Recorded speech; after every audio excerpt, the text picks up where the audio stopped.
mean,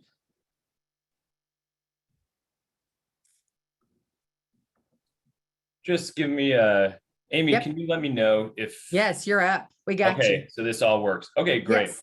Yeah, so cover Illinois, Ohio, Pennsylvania, Michigan, Kentucky, Illinois.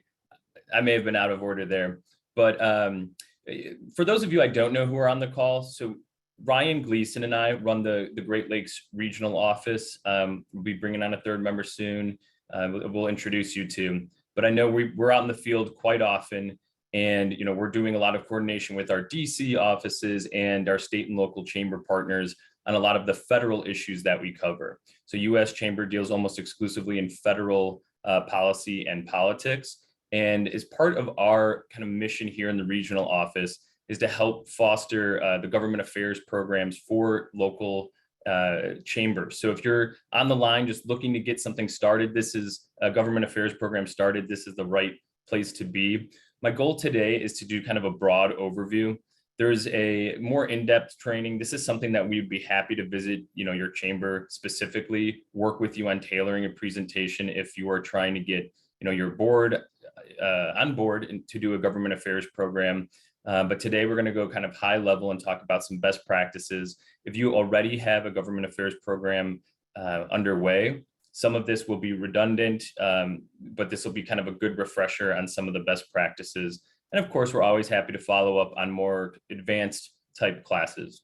This program, our GoACT, our Government Affairs Chamber Training, is meant to be introductory.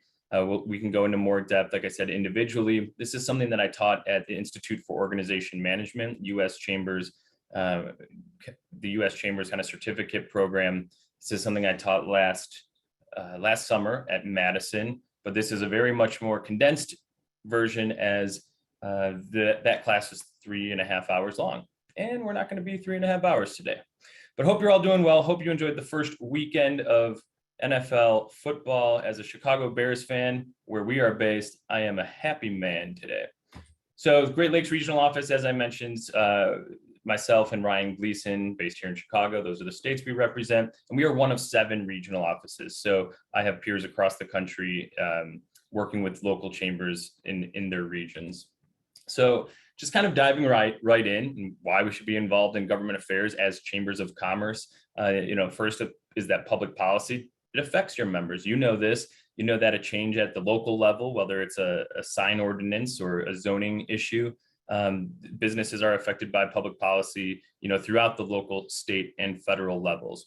Kind of a disclaimer too, the U.S. Chamber is focused on federal work. So if I'm kind of talking a lot about the federal side of things, that is why. But this should hopefully be a little bit helpful. And I understand that a lot of the work that you all might be doing will be with your state, either your state legislatures, your local city or county councils. And I think it would be applicable there. But we at the U.S. Chamber deal kind of exclusively with federal issues. Prior to joining the chamber as well, I think it might be helpful to understand my background. I worked in the U.S. Senate for 5 years, first with the Senate Finance Committee, then with the Senate Judiciary Committee, and kind of saw firsthand how advocacy and work with elected officials and their staff does influence policy. It was very helpful when chambers of commerce would come visit, and certainly could take your questions. Sometimes I hear like, doesn't matter if we do a fly-in, and I know from my own personal experience that yes, it does, and how it does. So a big point here, a lot of government affairs is storytelling. You and your members have expertise and have those real life stories to tell. So if you're trying to advance whatever policy might be impacting your local community, remember that you know a lot. Your members know a lot. You know how different proposed pieces of legislation might impact your members, and you want to tell those stories. Some of the most impactful meetings that I would have is when local leaders, association leaders, chamber leaders would bring their members and they would tell those specific stories. Storytelling stands out, and it helps for members of Congress, elected officials and their staff to remember stories.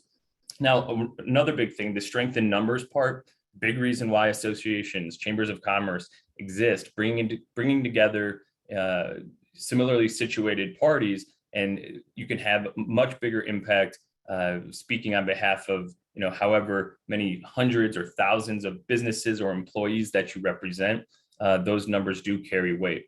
If you're familiar with our program, you know about like our sign-on letters. We're always looking to, build large numbers so we can go to the Hill and say, this is a big issue. 450 organizations, chambers of commerce from across the country have signed on. Another reason, a big point on that one too, is members of Congress then go through it. Wow, there are a lot of organizations signing on. This must be an important issue. Where is my, local chamber? They'll go through and look for the local chamber on that sign-on letter. So another big point, if you don't, someone else will. We all know that, it's not necessarily always just a head-to-head competition. A lot of people talk about chambers of commerce here and, maybe like labor unions on the other side, but we know that other organizations are very good at organizing and advocating for their policies. So chambers of commerce, we want to make sure that the business community is represented. There's the old saying, if you're not at the table, you're on the menu.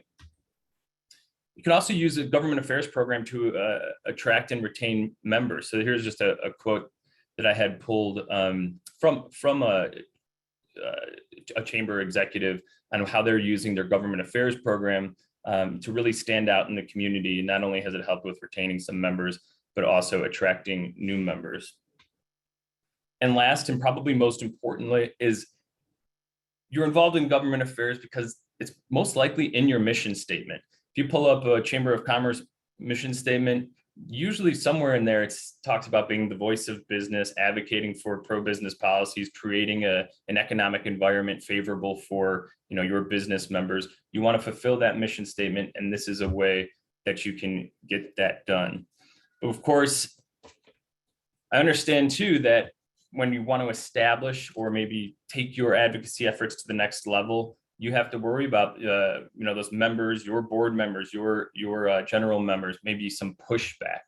A lot of times there's some hesitancy to get involved in any type of advocacy work, working with elected officials. You might hear our chamber isn't political. It's important to remember that neither is a pro-business public policy statement. So there's a difference between policy and politics.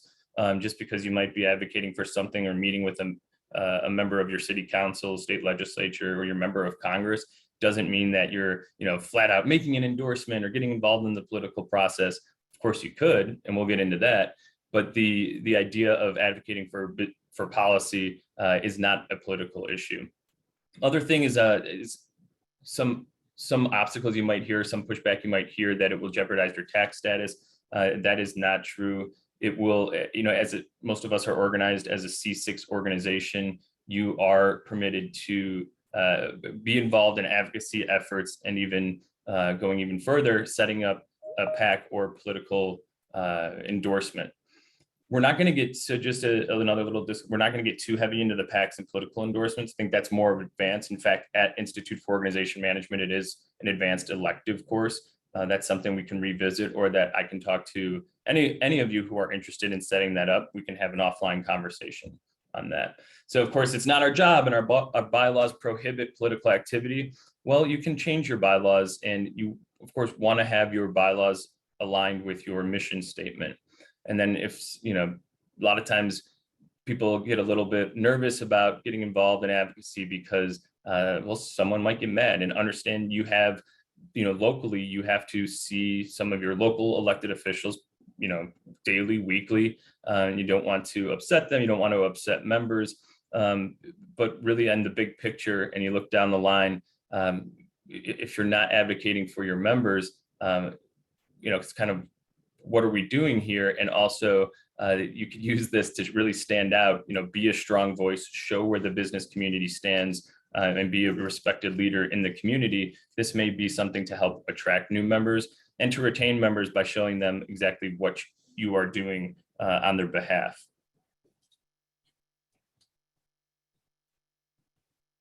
So quick overview, steps to a successful government affairs program.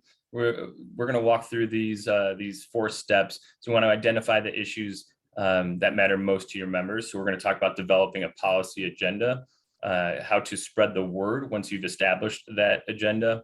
We want to mobilize the troops, your grassroots efforts. So this is kind of this part will be how you're you have a kind of a tactful implementation of your policy agenda, how to move that forward, and then how to follow up and to hold those elected officials accountable.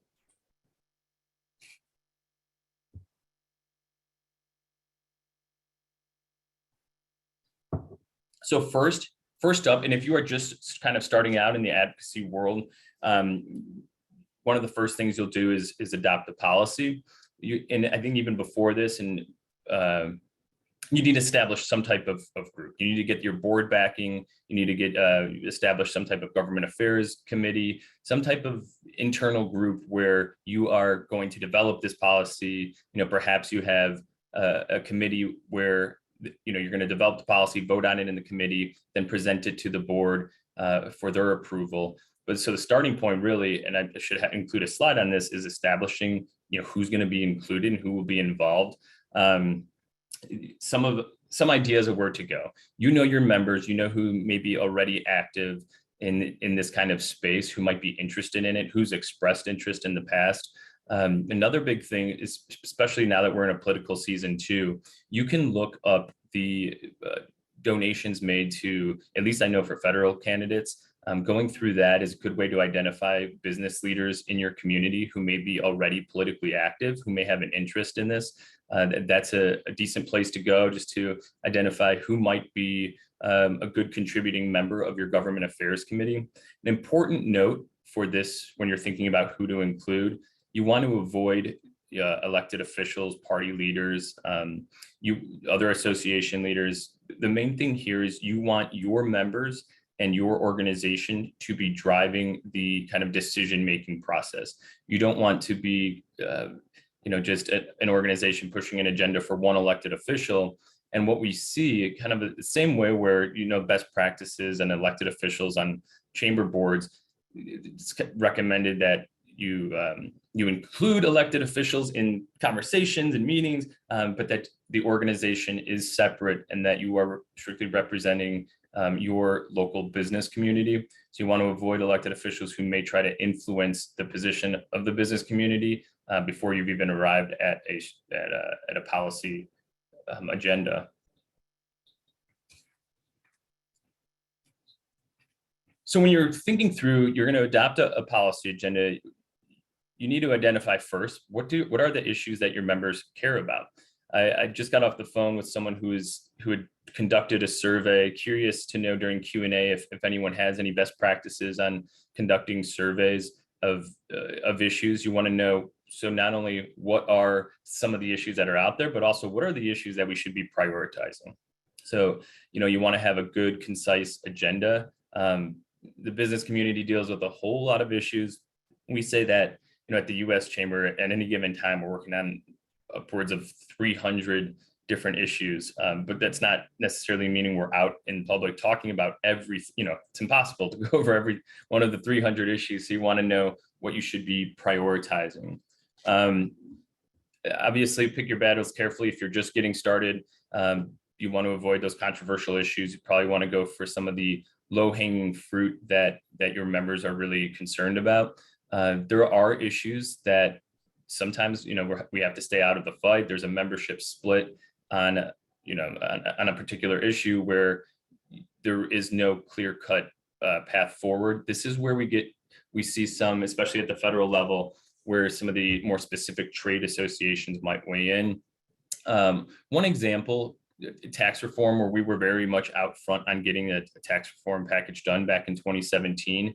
Well, there were very specific issues buried in the tax reform, specific tax treatment of different industries. And we stayed out of that, kind of going into each specific issue, kind of going to bat for a specific industry because it might be at the expense of another. And we kind of stayed at high level to make sure that a tax reform package, something that was beneficial for all of our members, would get done. Probably the biggest takeaway from this slide, and when you're adopting your policy statement, is, so once you kind of identified those issues and you're putting together the policy statement, what you want to do is craft it in a way that gives you enough latitude to make decisions without bringing every micro decision to your committee or your board. So this is that fourth bullet on specific policies versus broad policy statement. to the extent possible, you want to draft a broad policy statement that will give you where you can make decisions on the specific legislation. Let's say the U.S. Chamber is going out with a sign-on letter, for some type of policy that might not have been specific. It's for a bill that hadn't been drafted yet when you developed your policy statement. Well, does this bill fit into your broader policy on growing the economy, growing the local economy, and keeping taxes low? Well, you might have not discussed this specific piece of legislation, but if it fits under a policy that's drafted in a broad manner, that you can kind of justify your chamber support under that. So that's kind of where we get into how the type of wording we're using, how the different types of policy statements we're making. It's going to be helpful for you down the line if you get these broad policy statements approved by your advocacy committee and then by your board. You as the chamber leader can then make decisions without having to bring every small decision back to the board, back to the committee, which is, of course, is time consuming and burdensome, and probably evokes a number of different very specific questions that are just going to kind of waste time and hold you back on getting on board for a number of different initiatives. Of course, just the politics versus policy. We already kind of talked about this, right? The politics is going to be different. Of course, it influences the policy depending on who's in office, but the political side is different than your policy agenda. Here's a sample policy statement. I'll give you a second to go ahead and read that. This one going back to when healthcare was very much a top of mind, but you could see how it's kind of drafted in a broad manner, and then giving a few specific examples of how to achieve the policy goal. But by no means do any of these are examples, right? That having that broad statement to start with, if something else in the healthcare space should pop up, then you're able to kind of shoehorn whatever that issue is underneath your broader policy statement. Here's another example. So you develop a policy statement. Anywhere Chamber of Commerce believes that many terms of employment are best decided by workers and managers, not governments. So many terms of employment can include, several different instances. You develop that supporting detail, so you have your broader statement. These are some of the instances that might come up underneath this statement. You have mandatory sick pay, overtime pay, minimum wage, and then the telecommuting example. So you have your broad policy statement. You're thinking through some of the potential areas where this might come up, and then you can kind of put together a more coherent, comprehensive statement, like the example here. I'll just give you a minute to kind of read through this. Of course, if you have questions on the policy agenda, we can always go through that through the Q&A.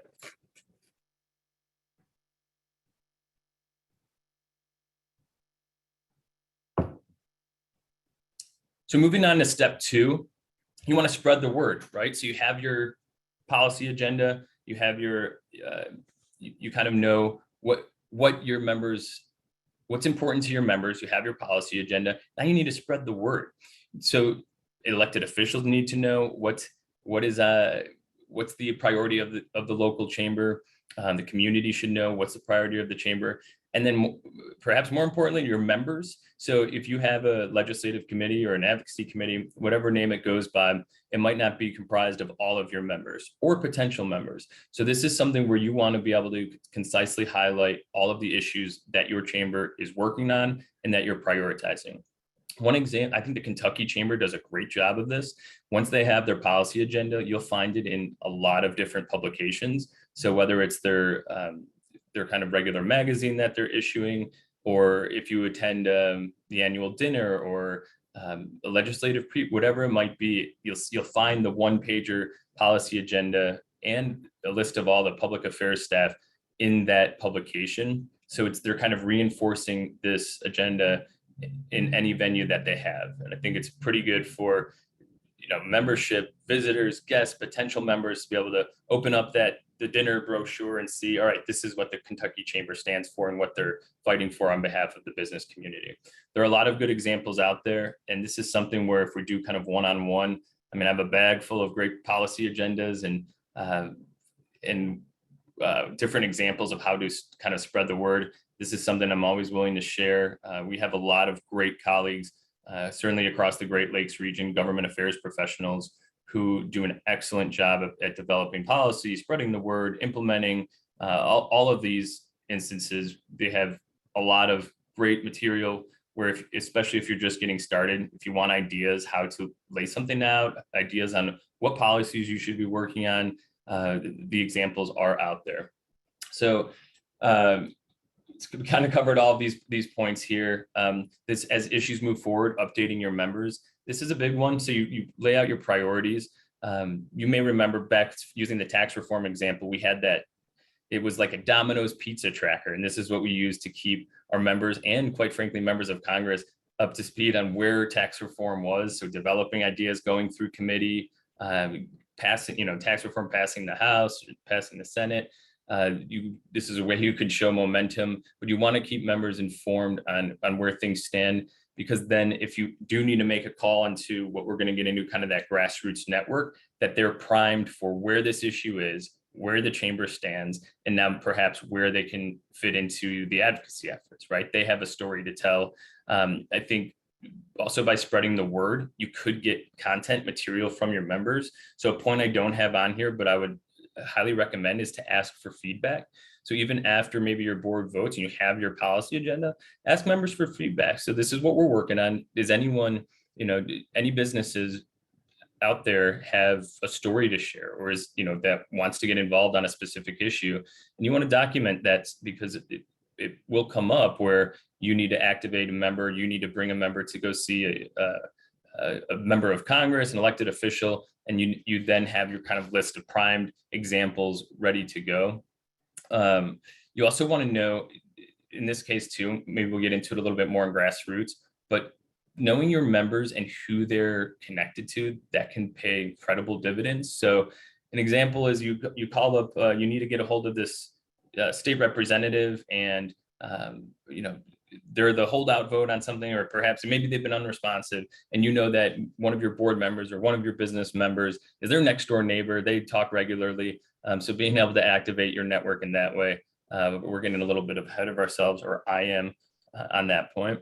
So some examples of how to inform your community: use the local press, outlets. You want letters to the editor. Doesn't have to be your name on it.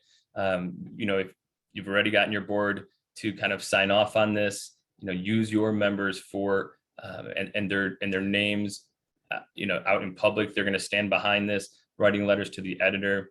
Of course, social media. I mean, there's really great ways. I was looking at GLI, Louisville Chamber. They do a really good job kind of updating members on various policy initiatives. Northern Kentucky Chamber, I had an example we used in my class where they do kind of a legislative wrap up as well. So they're informing their members, they're advocating all session, and afterwards they're going to go ahead and communicate all of the wins that the chamber had. You can even, some chambers will add up monetarily, what these wins, what do we have, like, what does it all add up to? What's the economic benefit? What did we save our members? You can quantify that number, and then also show missed opportunities. So I really like that portion of it, because that's going to set up some of your priorities for the following session, or kind of moving forward. What did, city council, the state legislature, or Congress miss that we still need to continue advocating for? So you want to make sure you're getting the word out, that you're updating your members, and that all are informed. I think also it's really important for, in addition to the community and your members, that the elected officials know where you stand.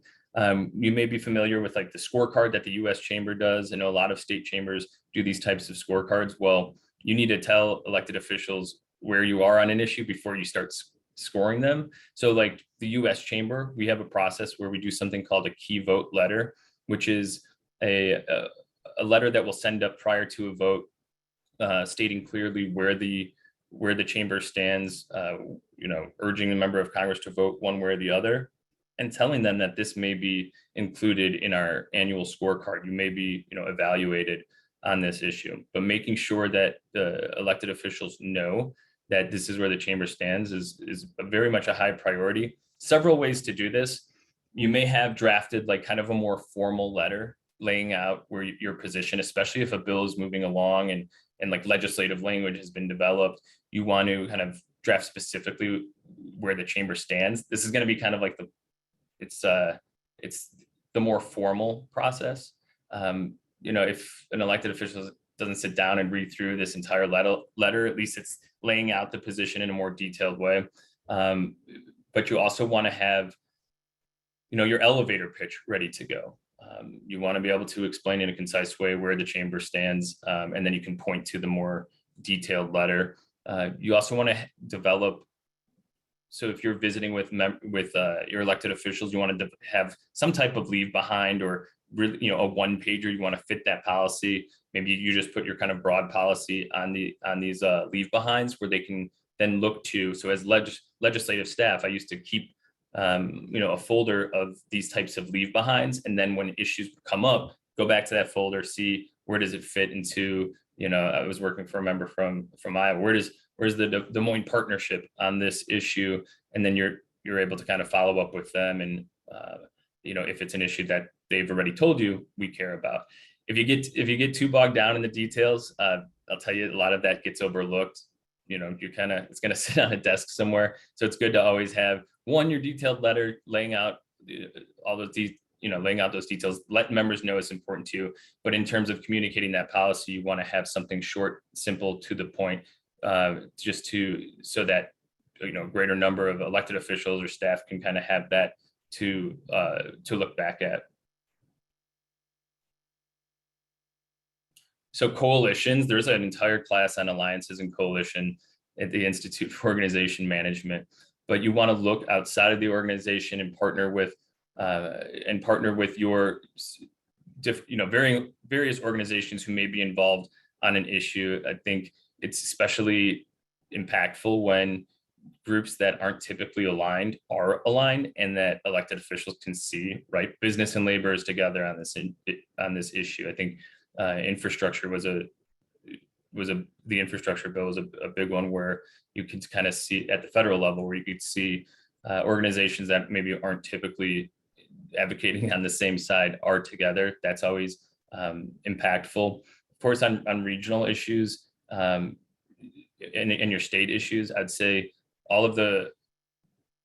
everyone on this call is in a state with a very strong state chamber that they all do a good job communicating what's going on at the state house. I would look to them for their leadership in terms of what policies are coming up, what's important, what they're working on. Are they establishing any types of coalition? We send a lot at the U.S. Chamber, so the federal level, we send a lot of coalition letters, something I referenced before. Those are easy to sign on to. You don't have to have a full government affairs staffer that's working on an issue.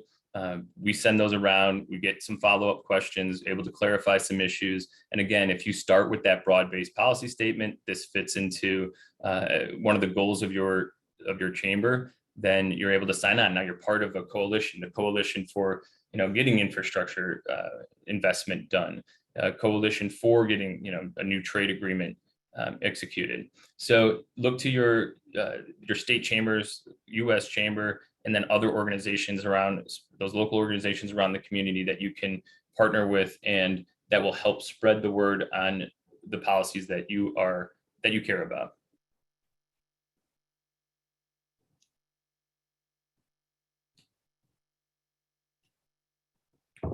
All right, so we're going to move on to step 3.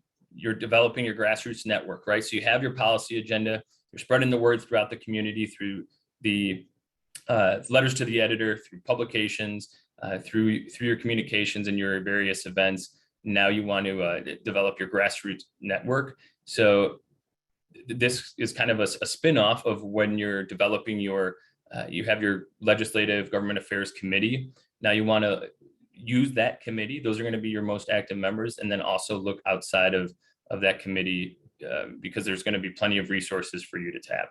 We mentioned some of those, the major political donors in your community who are also members. Those are good places to go. You want to, through conversations, know about personal relationships with elected officials, anyone that you can kind of use in that regard to help get in touch with, to help influence policy as it's moving forward. This is going to be kind of, it seems somewhat straightforward. And then also remember, the elected officials aren't part of your grassroots network. This is to influence the position of the elected officials to try to get them on your side.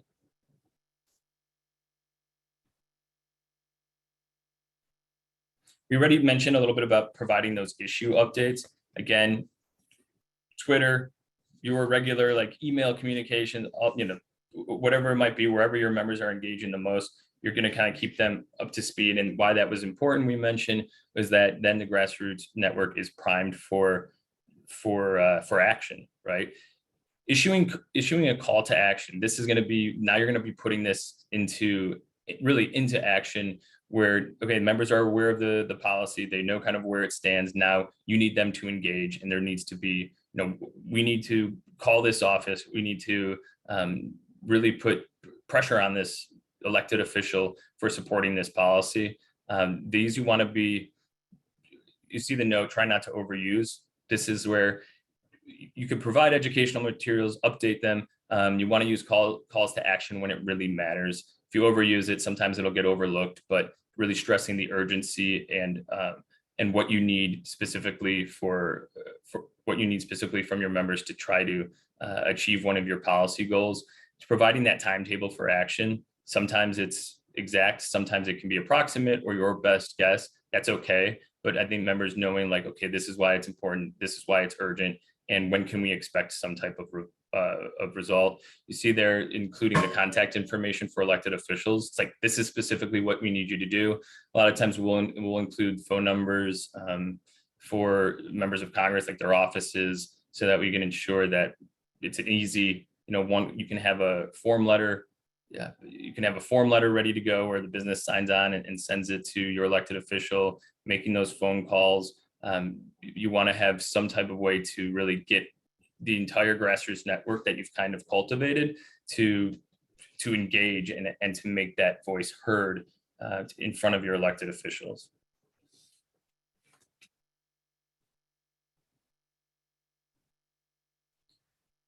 So once an action is taken, so you've activated your grassroots network, they've all made contact, the position of the chamber is absolutely clear. You want to make sure you follow up, and this is done in several ways. One, follow up with your members, let them know the outcome and and the policies and how it affects their business, and then make sure that you are contacting your elected officials. So it's one thing to tell them where you stand, and then once they take that vote or whatever action that you were kind of requesting, or if you're opposing something, you want to make sure you follow up. First thing is expressing thanks.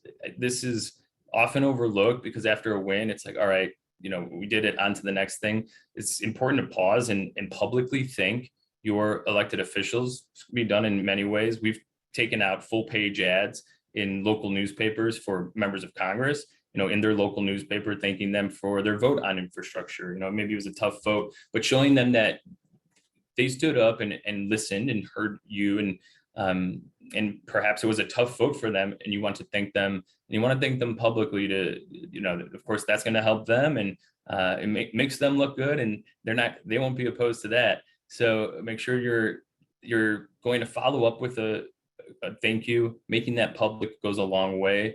But then also, if they didn't vote your way, if they, you can express your disappointment, follow up. And big point here is make sure they know that you are listening, that you're watching, that you are engaged, that you are someone to be taken seriously, that your organization is to be taken seriously, and that it doesn't just kind of, all right, well, it didn't go our way. It's okay to follow up and let them know, like, we're disappointed in the vote that this particular elected official took. The scorecard is that's a way that we're able to annually kind of look back and be like, all right, this is where a member is, and you start putting numbers on it. People pay attention to that. Developing a scorecard on the issues you care about, and then evaluating the elected officials on how they kind of vote on those issues, and it is an effective and easy to understand way for evaluating members. And then we do an award associated with that. I know a lot of the state chambers do. Interested to hear if anyone on this line is not a state chamber, if you do any type of voting scorecard or record.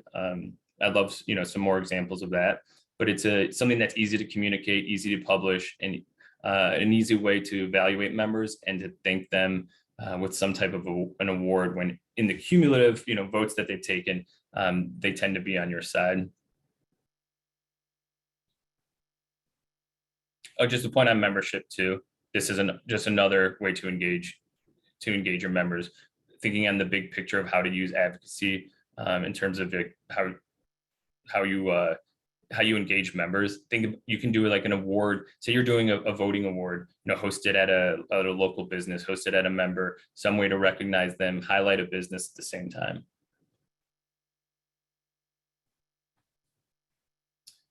So kind of quick summary of everything we covered. And again, folks, this is a lot, and we went pretty high level. Happy to dig in a little bit more closely and provide examples if you'd like them. There's a lot out there in our region. We're very blessed to have a very engaged, good kind of advocacy chamber of commerce region. So they're out there. But for as a summary, right, we're going to identify the issues that are important to your chamber and then adopt those policy statements. We want to focus on the broad policy statements that are going to allow you to make decisions, with the support of the appropriate committees and your board, but that they're trusting you with those broad policy statements to determine what fits into those policies that were approved. You're going to spread the word once you have that agenda. You're going to include it in your newsletters, all the different materials, publish this on social media, and just doing it once, it's okay, but it's okay to continue to post because of course repetition in this space is important to kind of reinforce where you stand. You want to do this with your membership throughout your community, and then of course with elected officials. You want to develop your grassroots network, those who are active, engaged, perhaps already donating to campaigns or have issues that are really impacting their business specifically. Get them engaged, activate that grassroots network, issue calls to action. And then once you're on the back end of a kind of a policy battle, then you follow up. You express that thanks, you maybe develop a scorecard, do some type of an award, or express your disappointment and highlight the negative outcomes of a policy decision. I mentioned before, this was kind of like introductory. We can, and you can take it to kind of the next level. We mentioned the difference between politics and policy. They are separate. And it's something that I think if you're getting pushback when starting a program, that's something you can highlight. However, politics influences policy. It's easier to pass your legislative agenda if you have someone supportive, if you have friends of business who are your elected officials. Your policy agenda will be treated in a better light. So we can get into developing PACs, perhaps doing endorsement process. We are really in the middle of endorsements, the midterm election cycle, of course, post Labor Day push. We're doing a lot of work with our state and local chamber partners on endorsement events. And this can be all different types of levels. We have some local chambers that endorse, some that have PACs and endorse.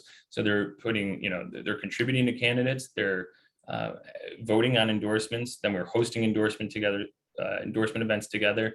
Or if especially on the federal level, if you're not doing official endorsements, we have chambers who are still willing to host at a member business who is supportive of a candidate, who's willing to get up and give remarks, perhaps, say favorable things about a candidate, not going all the way up into an endorsement. There's a lot of space here where you can be engaged.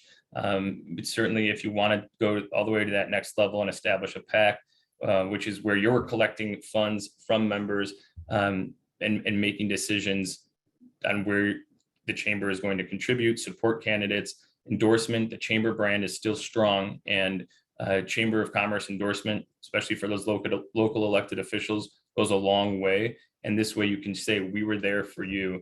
We support you. And this is something that gives the Chamber of Commerce more teeth in your influence in your community, knowing that there will be some type of, follow-up, endorsement, contribution, demonstrating support, that it's not a passive organization, but an active, proactive organization.